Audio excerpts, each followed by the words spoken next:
También es un placer tener con nosotros our next guest, Vice President Samuel Lewis of Panama. Vice President Lewis was elected in 2004 as the first Vice President of Panama. He also serves as the Foreign Minister of Panama. This is not a position that is new to his family. He serves as Foreign Minister. His father served as Foreign Minister. His grandfather served as Foreign Minister. And his great-grandfather served as Foreign Minister of Panama. Vice President Lewis is accompanied here by his able ambassador, Ambassador Freddie Humbert, who has represented Panama here very, very well during the course of the Torrijos administration. Let me also note some other guests who've joined us. Ambassador Lainez of El Salvador is here. We have a representative from the Venezuelan embassy, Reiscada González Herrera. We have the Deputy Chief of Mission of the Embassy of Paraguay is here, who will be joined later on by his ambassador. And lastly, we have a representative of the Italian Embassy, Angelita Papotti. Thank you all for being here and representing your country. Vice President Lewis is someone who knows the United States extremely well, not just because he comes from a long line of diplomats, but he was educated at Georgetown University. He has his MBA from American University, and I believe currently the next generation of Lewises are being educated here in Washington, D.C. as well. It's a pleasure to have you here, Mr. Vice President.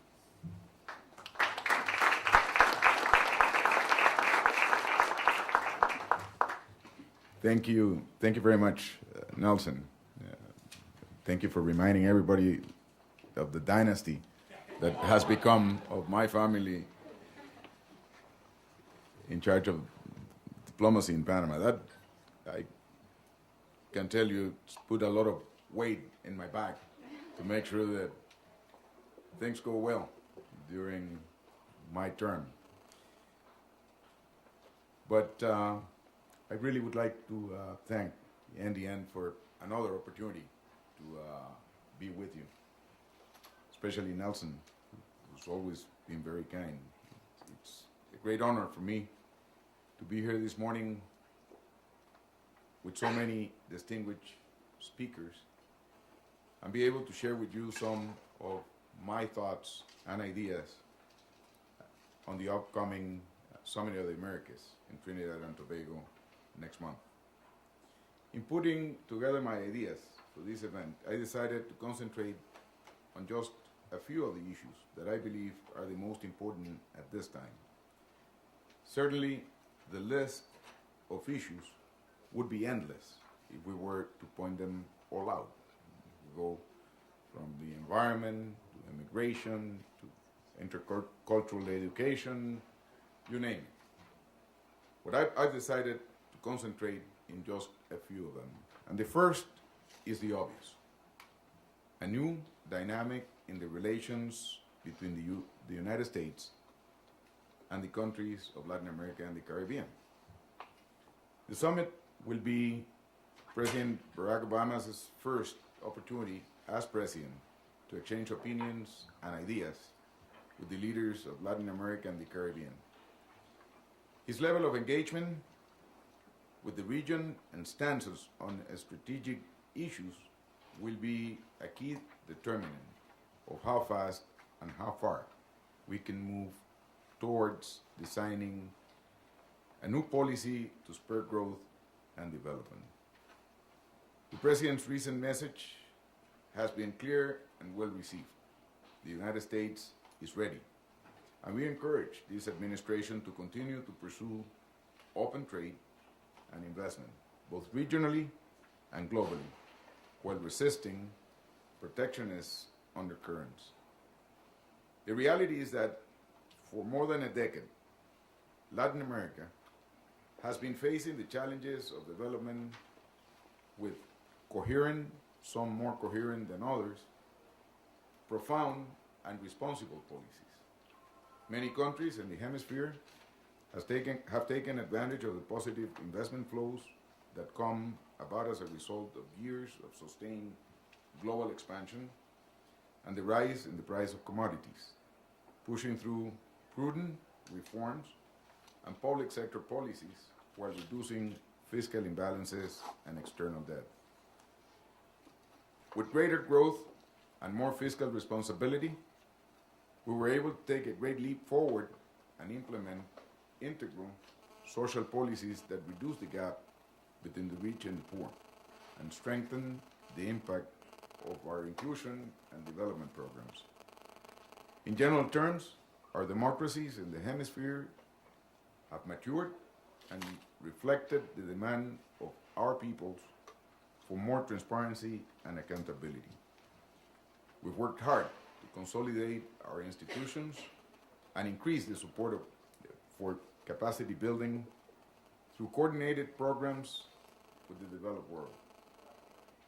In Panama's case, under the leadership of President Martin Torrijos, we were successful in accomplishing what many analysts consider to be mutually exclusive objectives, which was lowering unemployment, reducing fiscal deficits, and maintaining economic growth.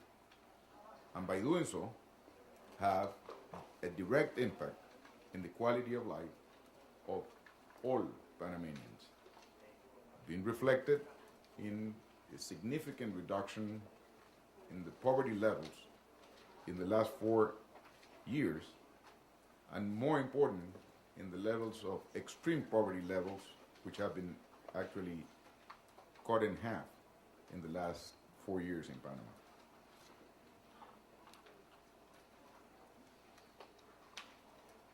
Our spending on poverty reduction and employment generation have been increased by 20%, and investments targeting infrastructure and social services by 84%. Putting our house in order was a precondition to addressing macroeconomic targets. Had we not achieved this confidence shock, the resolution of social issues would have remained elusive at best and unattainable at worst. More importantly, we were able to make dramatic progress in achieving our commitments under the UN Millennium Development Goals by reducing poverty and extreme poverty rates in the numbers that I've just given you and reaching almost universal coverage in basic education. I'm proud to say that by the end of our administration, which will be June 30th of this year, we expect to have Panama declared free of illiteracy altogether. But today, we're faced with the realities of a global economy that is in upheaval and could do away with everything that has been achieved socially, economically, and even politically. For this reason, I think that the Summit of the Americas in Trinidad and Tobago is a unique opportunity for us to design a new working relationship among ourselves. One particular area could be the job of the multilateral financial institutions, where we must devise a realistic framework with greater flexibility that will bring us to the road of recovery. There has to be, above all, a clear differentiation between what is considered investment and what is considered expenses in the public accounts. This is a discussion that has been here forever. But at a time when the states have to come up and cover for reduced investment from the private sector because of the credit limitations in the credit markets, we need to make sure that we preserve employment, that we preserve the capacity to address social inequalities, and that we do not open space for going back in the advances that we've had up to now. One of the things that will be required for the multilateral financial institutions to do this is the commitment from all to strengthen the capacity of the financial institutions to provide for more credits. That is the case of the IDB, for instance. So, and everybody understands and knows how important the IDB has been in the development of our region. But likewise, the World Bank, the CAF, Corporación Andina de Fomento, the Banco Centroamericano de Integración Económica, and every one of the different regional financial institutions. This requires that we must think creatively and that we figure out creative mechanisms to stimulate ongoing development, and that the recapitalization of the financial institutions is just part of it. So even if an economic crisis is not necessarily a favorable juncture to be happy about, it's a good opportunity for advancement and progress. This is the right moment to redefine and create new joint policies in the hemisphere. With the great strides we have made in the last decade, we have been able to position our countries in the thresholds of new possibilities and are better prepared today to face and resolve this crisis than we have ever done, and try to divide the hemisphere accordingly.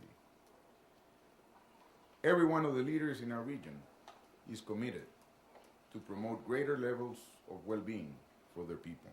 Therefore, as we approach this new type of dialogue, I believe we need to point out where we all coincide, and in doing so, we will be on the way to reaching an understanding on the most difficult issues. So as President Obama is fond of saying, let's be bold. At this juncture, we must conceive new policies and initiate a new type of dialogue in line with our common interests. Trinidad and Tobago is indeed the perfect opportunity for the United States to launch a new era of engagement with Latin America and the Caribbean, with an open discussion that begins to prepare a new roadmap for the region to deal with the common threats that we are all facing, as well as to take advantage of the opportunities that come at a time of crisis. Beyond trade and commerce, however, we are partners and strategic allies, united by our shared interest as well as challenges and our desire to tackle them. Therefore, it's crucial that we understand that our relationship can never be defined wholly on economic terms. In this regard, one of the many challenges we have is, with no doubt, the fight against organized crime, the fight against narco-trafficking. With few exceptions, if any, our countries are today victims of the vicious scourge of drugs and violence, and we share objectives such as achieving safe streets for our peoples, an initiative designed to attack street gangs and drug-related violence. In this fight, none of us can or should stand alone. In fact, many of us have already sought out shared solutions through innovative programs. Just yesterday, we've seen the developments between Mexico and the United States of sharing the responsibility in the fight against drug trafficking. This is one of the main issues that I think that will require that we go into the substance of the issue more than the rhetoric, and that we figure out together how we're going to prevail over the criminals. At some point in our histories, some of our countries were tagged as producers, some of our countries were tagged as points of transit, some of our countries were tagged as markets. Well, today I think that we're all victims of the violence related to it, victims of the use of drugs in our societies. So it requires that we look at it not as a fight to prevent drugs from flowing up north, but a fight to destroy their capacity to affect and destroy our societies. Now, as a last point, and if I may abuse of your generosity, I would like to take a few moments to make a pitch for the trade promotion agreement between the United States and Panama, still pending ratification in the U.S. Congress.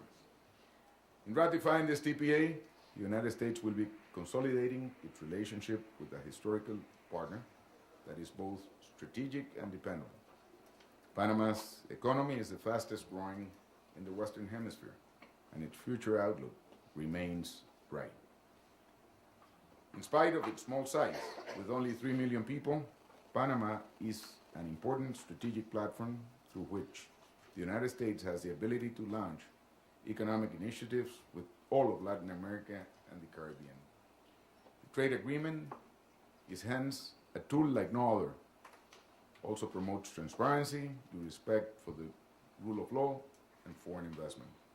Furthermore, it contains important provisions for the protection of workers and the environment. The agreement will not only facilitate trade, but will also promote economic and social development, as it creates opportunities both here in the United States and in Panama. It will increase competitiveness in both countries and reinforce the United States' role and level of engagement with the region. Also, pending Colombia's trade agreement, as I'm sure my great friend Ambassador Barco just talked to you all about. Panama believes in trade. The nature of our service-based economy requires us to have an outward-looking view. Historically, Panama has served as a center for the free exchange, transit, and distribution of goods from every part of the world. Today, under the administration of President Torrijos, we are embracing our goal as a world-class hub with a sophisticated logistics platform to serve world trade, and with the Panama Canal on its way being expanded, we view globalization as a great opportunity for Panama. Finally, coming back to the summit, I think it offers a chance to move beyond vague assurances, and instead is an occasion to provide concrete evidence that we are all ready to pursue further economic integration and avenues of cooperation that will create better and greater opportunities for all of our citizens. Without doubt, these are challenging times.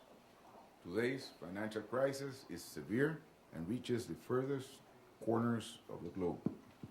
To resolve this and the many other obstacles facing our societies, we need a clear vision of the future and the leadership to take action in a coordinated and comprehensive way.